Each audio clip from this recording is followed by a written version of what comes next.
Okay, the second test we're covering today is soil pH. Soil pH is simply a measure of soil acidity or alkalinity. It's very important on soil health, affects yields, affects crop suitability, etc. The next section in there covers inherent factors of soil pH, and those are primarily your soil texture, your climate area, etc. So areas that are higher in rainfall tend to have lower pH. Areas lower rainfall, like western Nebraska, would have higher pH.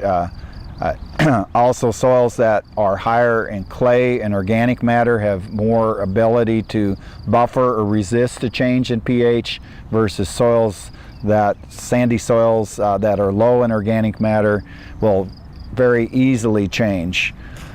The next one talks about management of soil pH. So we have management can include liming if we need to raise it, can also includes proper management of our fertilizers, because if we over apply nitrogen or sulfur fertilizers, it can lower your pH. So again, doing that in proper amounts. Managing our irrigation water, managing manure applications, all of those things are important. One important thing for students to understand is that forested areas tend to be lower in pH versus grassland areas, like in the Midwest. The Great Plains tend to have slightly higher pHs.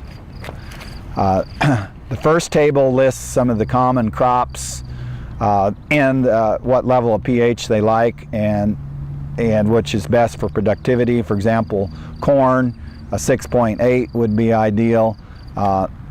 Next talks about the problems related to soil pH, and primarily it's going to impact your nutrient availability, impacts your soil microbial activity, impacts crop yields, also can lead to deterioration in soil health.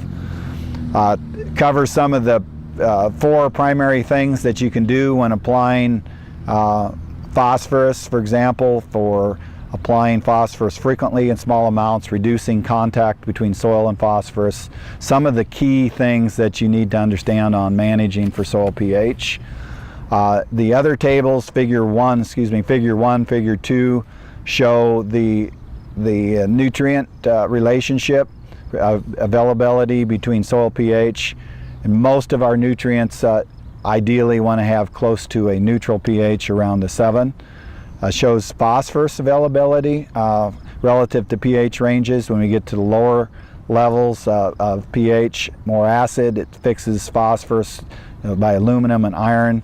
Also, the higher pHs, like we may have in western Nebraska, would fix to calcium.